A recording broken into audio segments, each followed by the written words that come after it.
Josiane asks, how do we explain about the resurrection if they've been taught all their lives that to be saved is going to heaven, that's your soul floats off when you die, and that the soul is a kind of spiritual substance more important than the body, needs to be saved, and all the beliefs that come with that about the material world?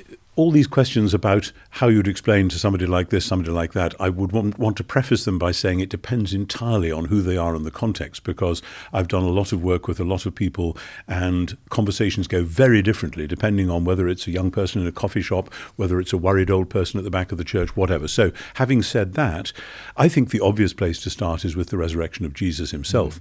And very often Christians have really glossed over the resurrection, ironically, as though it's the sort of happy ending after Good Friday. And many Easter services in churches talk about Jesus being raised from the dead, therefore we're going to heaven when we die. But that's not what the four Gospels actually say. So I'd like to start on the firm ground of saying, let's actually look at John 20 and 21, at Matthew 28, at Luke 24, at Mark 16, though that's a very short and probably truncated chapter, and say, what are these stories actually about? And they simply aren't about, oh, he's died for our sins so that we can go to heaven. They are about new creation. I think you see this most clearly in John. And when you look at John 20 and 21 and see how it works in relation to the whole book, the whole Gospel of John, right back to the beginning, in the beginning was the Word, you see that the great biblical story, which John is collecting together in his story of Jesus, is about the goodness of the original creation and God's intention to rescue and renew it, as opposed to, oh, creation's a rather shabby old thing and God's going to chuck it away and take us somewhere else, somewhere which isn't spatio-temporal and physical. And I totally agree that much Western Christianity has got this simply wrong.